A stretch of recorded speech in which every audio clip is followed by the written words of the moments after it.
স্থানে স্থানে রজায়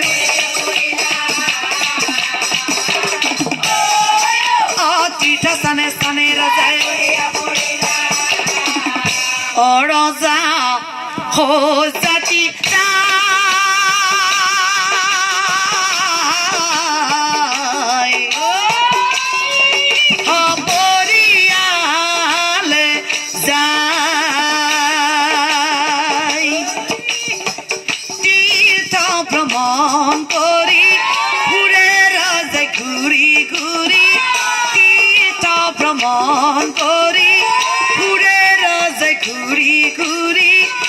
পঞ্চবতী নদীর পার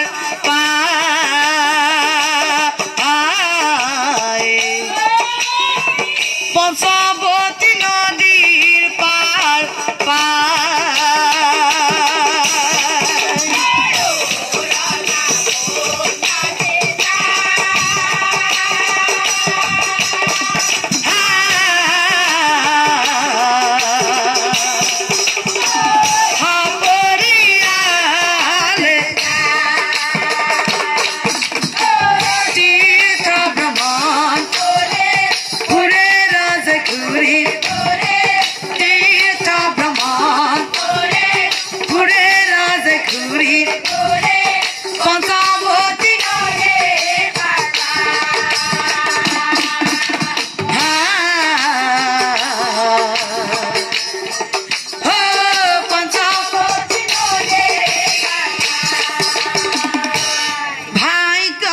বন্ধন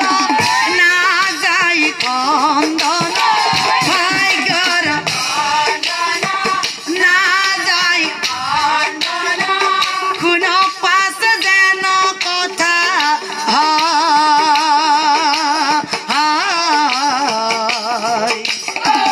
কোন পাশ যেন কথা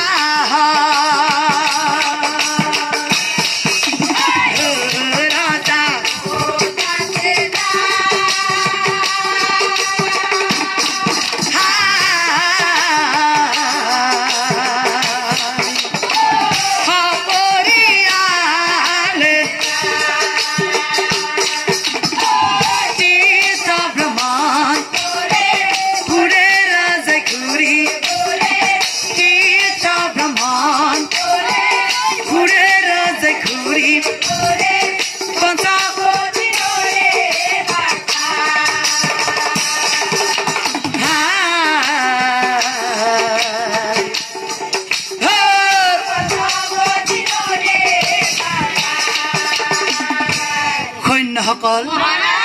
এয়া চোৱা পঞ্চবতী নদী আৰু এই নদীৰ পাৰতে আছে কোনোবা মুনিৰ আশ্ৰম ইয়াৰ পৰিৱেশ সঁচাই মনোমোহা কেইদিনমানৰ কাৰণে হলেও এই পঞ্চবতী নদীৰ তীৰতে জিৰণি লম কি কোৱা কন্যাসকল আৰু চাউনি পাতি ৰজাই পাছে তীৰতে থাকে অনন্তৰে কুনা কথা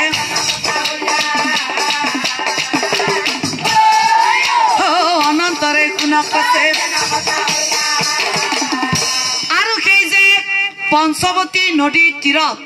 এখন আশ্ৰম দেখা পাইছিল সেই আশ্ৰমখনত নানা জাতিৰ ফুল ফুলি আছে আশ্ৰম মন প্ৰাণ নাচি উঠে আত্মহাৰা হৈ কন্যা ওলাই আহিলা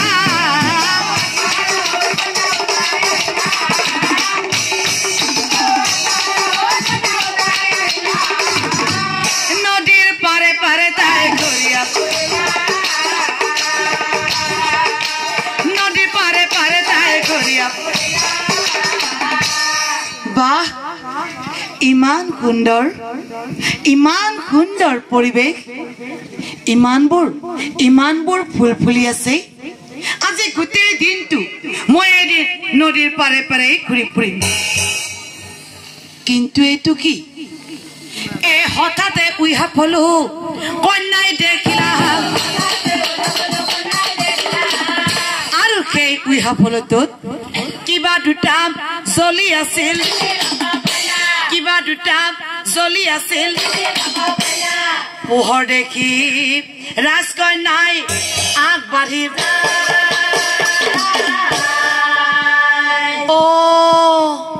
তাৰ মানে আকাশৰ পৰা দুটা তৰা আহি ইয়াতেই পৰি আছে এই দুটাই আকাশৰ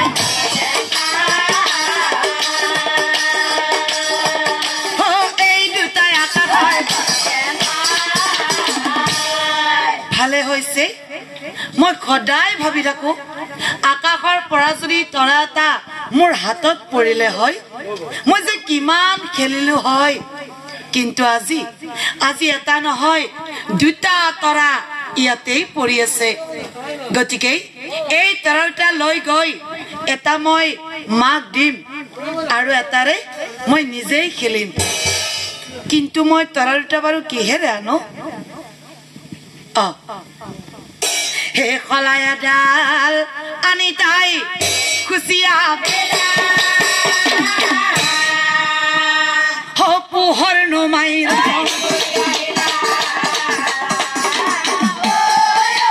পোহৰ নুমাই হে প্ৰভু সেয়া মই কি কৰিলো সেয়া দেখোন আকাশৰ তৰা নহয় এয়া দেখোন কেৱল তেজ ওলাহিল তেজ দেখি সুকন্যাৰ ভয় লাগি যায়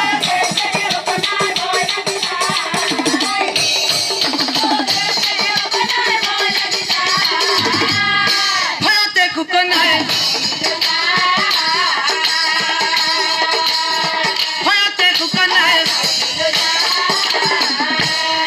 আৰু চাওকচোন ৰাইজ হে যে ৰাজকন্যাই আকাশৰ তৰা বুলি হলা দলানি খুচি দিছিল আচলতে সেয়া কি আছিল জানে সিটো আছিল মহাজ্ঞানী মহাসেৱন সিটো আছিল মহাজ্ঞানী মহাসেৱন বহুদিন পৰা মুনি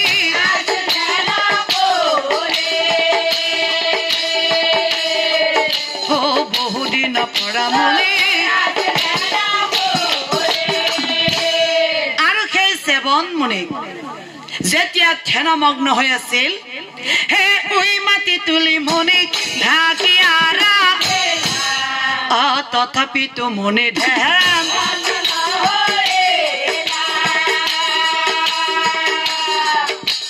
তথাপিতো মুনি ধ্যান আৰু কোনে চকুত হানে বুলি ধ্যান কৰি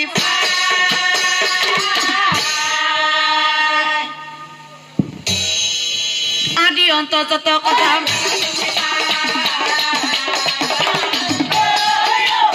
আদি অন্তৰ্গত কথা সজ্জাতি ৰজাৰ ছোৱালী মোৰ দুচকু হানি অন্ধ কৰি থৈ গল কত যাব সজ্জাতি ৰজাৰ ছোৱালী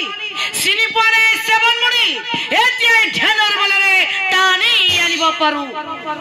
এই বুলি মহামুনি পৃথক চলিলা মহামুনি পৃথক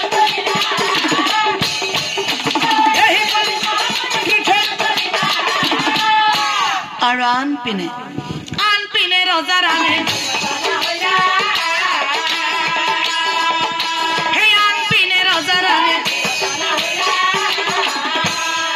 হঠাতে ৰজা ৰাণীৰ গা বেয়া হয়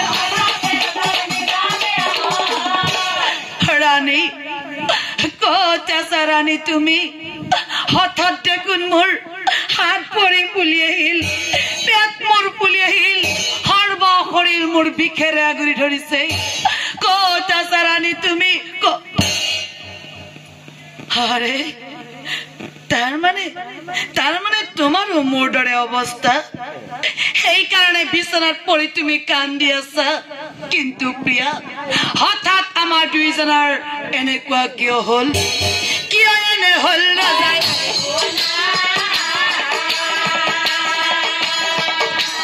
কিয় এনে হল ৰাজাই সৈন্যসকল সৈন্যগণক ৰজাই পাছে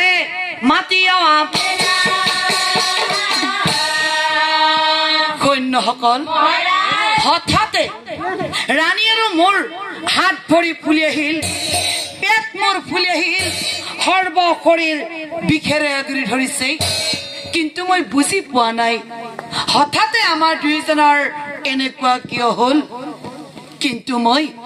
এটা কথা ভালদৰে জানো যদি তীৰ্থ ভ্ৰমণ কৰিব যাওঁতে মানুহৰ অন্তৰত অহংকাৰ ভাৱ থাকে তেতিয়াহ'লে সেই তীৰ্থ ভ্ৰমণৰ কোনো মূল্য নাথাকে আৰু সেইকাৰণে তীৰ্থ ভ্ৰমণ কৰিব যোৱাৰ আগত ঘৰে ঘৰে ভিক্ষা কৰি আনি তীৰ্থ ভ্ৰমণলৈ যায় যাতে মানুহৰ অন্তৰত অহংকাৰ ভাৱ নাথাকে আৰু সেইবাবে ময়ো এই তীৰ্থ ভ্ৰমণ কৰিব অহাৰ আগত মোৰ ওচৰৰ ৰাজ্যৰ পৰা কিছু ধন আনি তীৰ্থ ভ্ৰমণলৈ আহিছো আৰু এটা কথা মই জানো যদি তীৰ্থ ভ্ৰমণ কালৰ সময়ত কোনোবাই বেয়া কাম কৰে তেতিয়াহ'লে তাৰ ৭ সপ্তম পুৰুষ নৰকত পৰে গতিকে সৈন্যসকল মই তোমালোকক সুধিব বিচাৰিছো আমাৰ এই তীৰ্থ ভ্ৰমণ কালৰ সময়ত আমাৰ মাজৰ পৰাই কোনোবাই বেয়া কাম কৰিছিলা নেকি ভয় কৰিব নালাগে মই কোনো শাস্তি প্ৰদান নকৰো মাত্ৰ সত্য কথা কোৱা আমাৰ মাজৰ পৰাই এই তীৰ্থ ভ্ৰমণ কালৰ সময়ত বেয়া কাম কৰিছিলা নেকি কৰা নাই তেতিয়াহ'লে আমাৰ এনেকুৱা কিয় হ'ল ৰজাই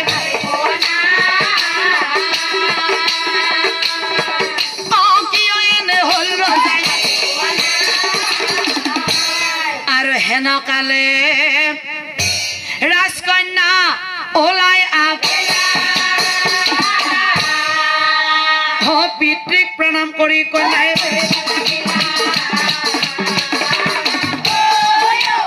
পিতৃক প্ৰণাম কৰি কন্যাই হে পিতা এই তীৰ্থ ভ্ৰমণ কালৰ সময়ত অপৰাধ মই কৰিছো পিতা অপৰাধ মই কৰিছো পিতা